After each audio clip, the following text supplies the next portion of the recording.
We're in the southern counties of Taiwan, Taidong and Pingtung, and we're going into the jungle to try to find an ancient aborigine site, which could be over 5,000 years old.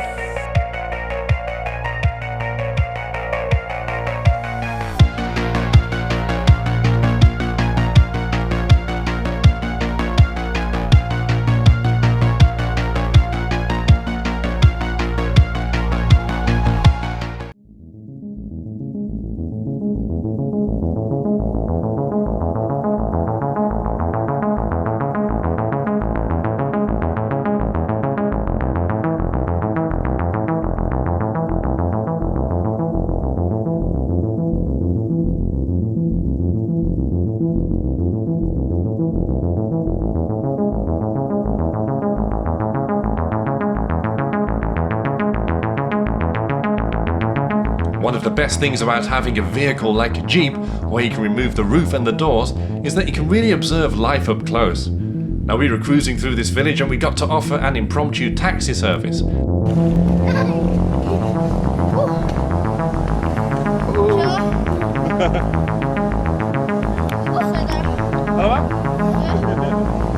Hello. 好吧吗？你们要去哪里？没有，去这里而已啊。回家。你们要去？拜拜。拜拜。拜拜。拜。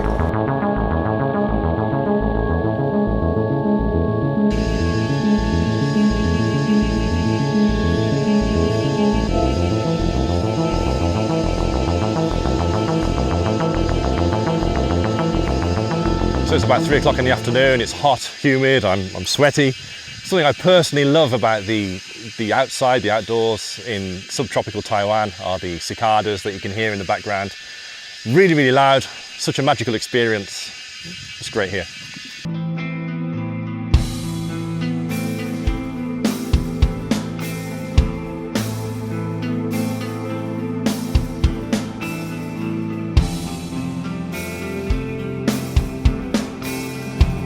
So one of the things to be mindful about coming to places like this in the jungle are the nasty creatures that you can find on the way.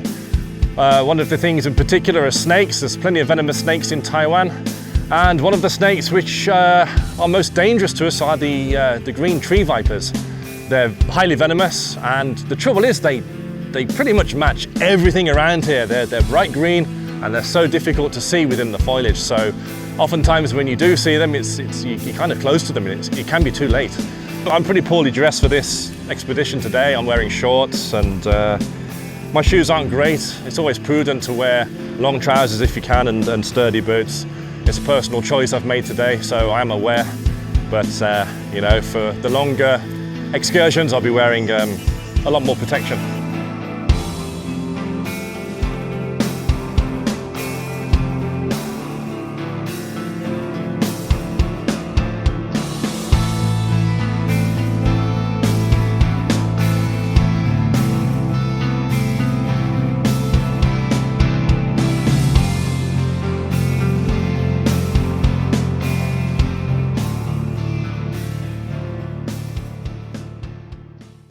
So where we are now is an old settlement, abandoned settlement, long abandoned settlement, which used to be a Paiwan settlement.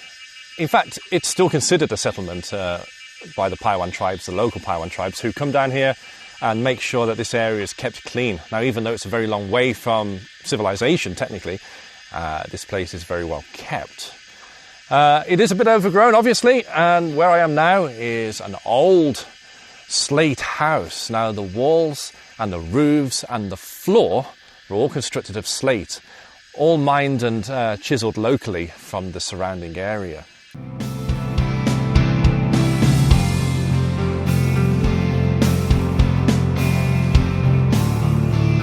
As you can see from the foundations and ruins around me, traditional Paiwan houses were built largely of shale and slate, and they were built with their back wall into a foothill. Slate is very easily sourced around southern Taiwan.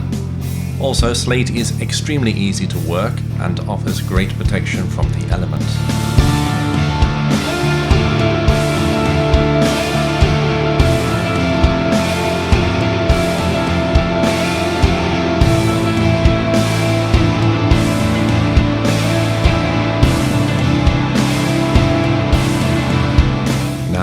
decision on where to locate a tribal village was based largely on the availability of water and also other resources. Ease of defense was also an important factor in where to locate a village. I'm standing here in the middle of this house. This is one of the main houses in this tribe. It would have been occupied by an elder. And this whole village, this whole settlement was built on a terrace. So you've got this middle line here, and you've got behind the camera where there's another terrace of houses. And then down there, again, there's another terrace. So all in all, about 3 levels. All those who were born under the same roof were considered relatives and part of the same house. You took your name according to the roof which you were born under. Slate houses were very well designed and consisted of several rooms, typically a bedroom, a kitchen, a toilet, a pigsty, and a grave. Now, one of the features of early Taiwan tradition, and of course these stone houses, was the fact that ancestors, relatives, were buried in the house, under the floor. So where I am now is pretty much the centre of this house, and it's been excavated now, but there's a grave here, or the remains of a grave here, where the bodies of relatives will have been buried. The dead were placed into a tomb up to 100 centimeters deep in a crouching position in the centre of the house. This practice was banned by the Japanese during the 1930s. The houses were built into the embankment, and the rest of the earth was excavated out to form the rest of the house. This formed great natural protection for the occupants of the house. So you have an embankment on this side and an embankment on this side, and then the slate roof coming in at an angle to the front of the house. These houses were constructed in such a way that they provided fantastic natural protection from typhoons, or serious typhoons, and earthquakes, which happen quite a lot in Taiwan. And you may have noticed something which resembles a hollowed out stone bowl. The purpose of these artifacts may have been to store water or to be used as a rather large pestle and mortar. So here you can see the stones are still standing, and these would have formed part of the wall of the slate houses. This one here has a notch carved on the top of it here, and that would have housed a beam which would have helped support the slate roof of these traditional slate houses.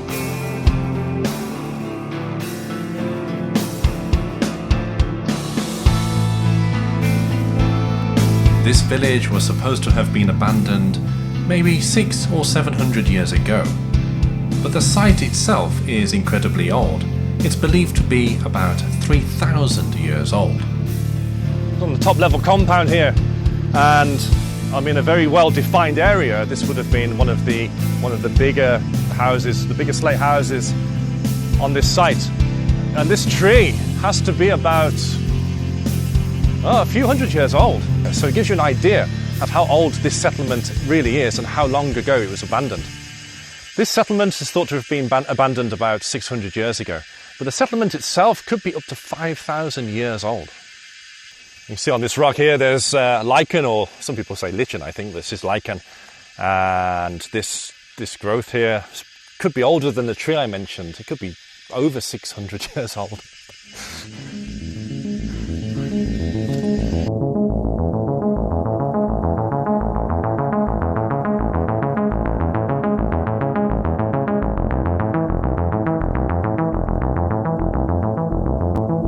Now, some of the houses in villages had ancestral stone or wooden pillars, and they were carved stone pillars or wooden pillars.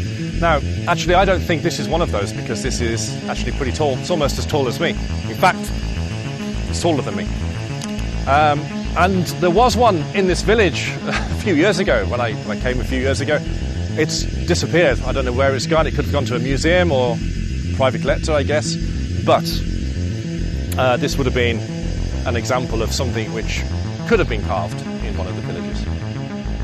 In Europe and the UK, these places are often protected and preserved so people today can understand the history and enjoy these sites. In Taiwan, however, a lot of these sites are destroyed in the name of progress and construction.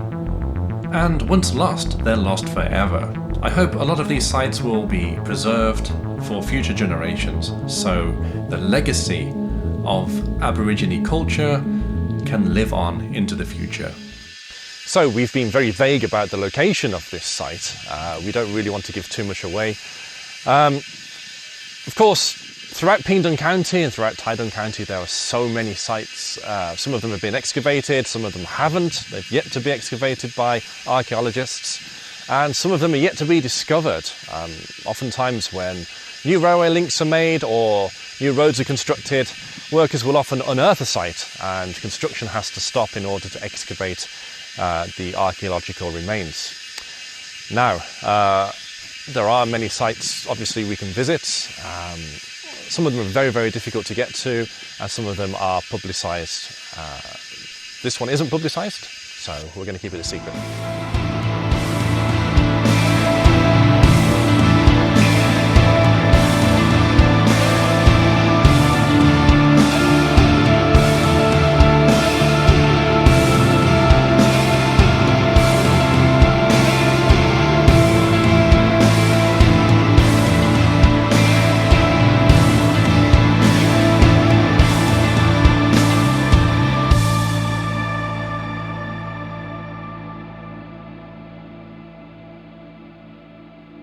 Well, that was a long day. It was a long walk from the car to the Aborigine settlement.